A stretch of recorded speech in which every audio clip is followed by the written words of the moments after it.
बच्चों पर हिंसा हो रही है। आपको राहुल गांधी से पूछना चाहिए ये प्रोटेस्ट पर एक डिस्कशन चाहिए, लेकिन अब जब डिस्कशन मिल रही है तो राहुल गांधी भगौड़े बने हुए हैं।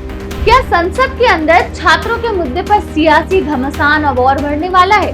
क्या राहुल गांधी ने खुद छात्रों के मुद्दे पर चर्चा की मांग की थी, लेकिन सरकार तैयार हुई तो उन्होंने कदम पीछे खींच लिया? Amit Shah does not have the courage, guts नहीं है उसमें कि वो पार्लियामेंट में आके हमारे सामने खड़ा हो जाए। और सबसे बड़ा सवाल, झारखंड में छात्रों पर हुई पुलिस कार्रवाई को लेकर आखिर बीजेपी और कांग्रेस आमने सामने क्यों है? नमस्कार, आप देख रहे हैं आपकी खबर राजनीति। मैं हूं आपके साथ आमिना। संसद के मॉनसून सत्र का आज 17वां दिन है और सदन की कार्रवाई शुरू होने से पहले ही संसद परिसर में जबरदस्त राजनीतिक हलचल देखने को मिली। एक तरफ एनडीए के सांसद संसद परिसर में मार्च करते नजर आए, तो दूसरी तरफ राहुल गांधी के खिलाफ जमकर नारेबाजी भी की। बीजेपी सांसदों ने राहुल गांधी पर कई गंभीर आरोप लगाए और कहा कि वो छात्रों के मुद्दे पर चर्चा से पीछे हट रहे हैं। इस पूरे प्रदर्शन के दौरान बीजेपी सांसद और एक्ट्रेस कंगना रनौत भी राहुल गांधी पर जमकर हमला बोलती नजर आई। कंगना रनौत ने आरोप लगाया कि राहुल गांधी ने पहले खुद छात्रों के मुद्दे को संसद में उठाने की बात कही थी। उनका कहना था कि जब कॉकरोच प्रोटेस्ट को लेकर चर्चा की बात सामने आई थी, तब राहुल गांधी ने छात्रों के मुद्दे पर संसद में बातचीत की मांग की थी। लेकिन कंगना के मुताबिक जब सरकार छात्रों के मुद्दे पर चर्चा के लिए तैयार हुई तो राहुल गांधी पीछे हट गए। कंगना ने सवाल उठाते हुए कहा कि अगर किसी मुद्दे पर चर्चा की मांग की गई और सरकार उस चर्चा के लिए तैयार भी हो गई, तो फिर विपक्ष पीछे क्यों हट रहा?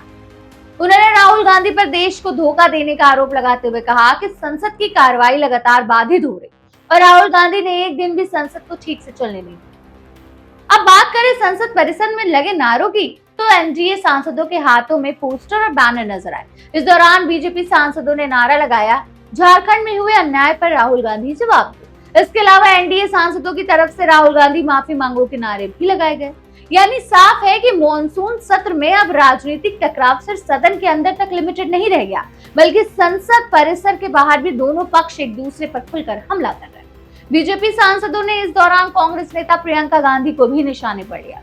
बीजेपी सांसदों ने सवाल उठाया कि अगर झारखंड में छात्रों के साथ अन्याय हुआ है तो प्रियंका गांधी वहां क्यों नहीं गई। उनका सवाल था कि प्रियंका गांधी झारखंड के छात्रों के मुद्दे पर चुप क्यों है और उन्होंने वहां जाकर छात्रों से मुलाकात क्यों नहीं की। वहीं दूसरी तरफ कांग्रेस भी लगातार सरकार पर हमला बोल रही है। कांग्रेस सांसदों ने 20 जुलाई को छात्रों के खिलाफ हुई पुलिस कार्रवाई को लेकर केंद्रीय गृह मंत्री अमित शाह के खिलाफ नारेबाजी। कांग्रेस का आरोप है कि छात्रों के विरोध प्रदर्शन के दौरान पुलिस की कार्रवाई को लेकर सरकार को जवाब देना चाहिए। यानी संसद में इस वक्त दो अलग अलग नैरेटिव आमने सामने हैं। बीजेपी का आरोप है कि राहुल गांधी छात्रों के मुद्दे पर चर्चा से भाग रहे हैं और संसद की कार्रवाई को बाधित कर रहे हैं। वहीं कांग्रेस का कहना है कि छात्रों पर हुई पुलिस कार्रवाई के लिए सरकार को जवाब देना चाहिए और गृह मंत्री अमित शाह को इस मामले पर स्पष्टीकरण देना चाहिए। अब सवाल सिर्फ इतना है कि संसद में कौन नारे लगा रहा है और कौन विरोध कर रहा है। असली सवाल ये है कि छात्रों के मुद्दे पर आखिर चर्चा कब हो। क्या सरकार और विपक्ष आमने सामने बैठकर इस मुद्दे का समाधान निकालेंगे, या फिर मॉनसून सत्र का बाकी समय भी इसी तरह आरोप प्रत्यारोप और प्रदर्शन में निकल जाएगा? फिलहाल संसद के अंदर और बाहर दोनों जगह सियासी पारा हाई है और आने वाले दिनों में ये टकराव और तेज होने की संभावना है। फिलहाल आपको क्या लगता है, राहुल गांधी को छात्रों के मुद्दे पर सरकार के साथ चर्चा करनी चाहिए या पहले झारखंड में हुई पुलिस कार्रवाई पर जवाब मांगा जाना चाहिए?